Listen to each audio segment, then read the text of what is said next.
Le point primordial que tous les grands enseignants ont évoqué au cours de l'histoire, et ils ont tous été unanimes à ce sujet, c'est que nous devenons ce à quoi nous pensons.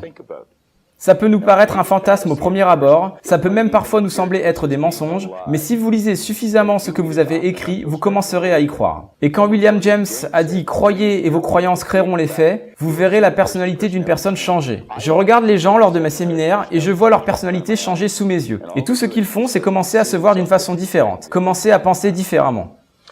Donc nos pensées contrôlent nos actions, c'est ça? Oui, sans aucun doute. En fait, non. Nos pensées contrôlent nos sentiments et nos sentiments contrôlent nos actions. Et nous contrôlons nos pensées. Oui, nous pouvons contrôler nos pensées. Donc généralement, l'une de nos difficultés ou l'un de nos problèmes, c'est peut-être que nous avons tendance à réagir à ce que les autres personnes nous disent et nous avons donc constamment des pensées négatives et ensuite ça affecte nos sentiments puis affecte nos comportements.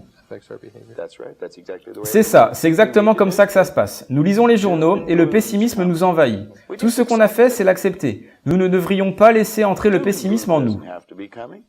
Vous savez, par tout temps, il y a eu des gens en faillite. J'ai grandi avec l'idée que tout le monde est devenu pauvre lors de la crise des années 30, mais ce n'est pas vrai. Certains ont gagné des millions. Je pensais que tout le monde était au chômage, mais certains ont démarré des affaires. Par tout temps, il y a des faillites pour certaines personnes et il y a de la prospérité pour d'autres. Posez-vous la question suivante quand vous lisez quelque chose dans les journaux. Est-ce que je veux être impacté émotionnellement par ce sujet? Si c'est un sujet négatif, je n'ai pas envie d'être impacté. Personnellement, je ne lis pas les journaux souvent, mais ça m'arrive, juste que je ne m'y attarde pas. Vous ne vous sentez pas impacté émotionnellement?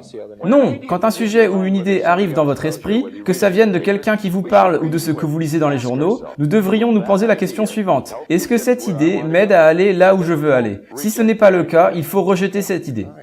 D'accord Bob, j'ai apprécié notre interview, très rapidement. Pour les personnes intéressées à en apprendre plus sur votre philosophie du succès, et je sais que vous donnez des astuces très précises sur ce qu'on peut faire pour avoir plus de succès, ces personnes peuvent participer à vos séminaires.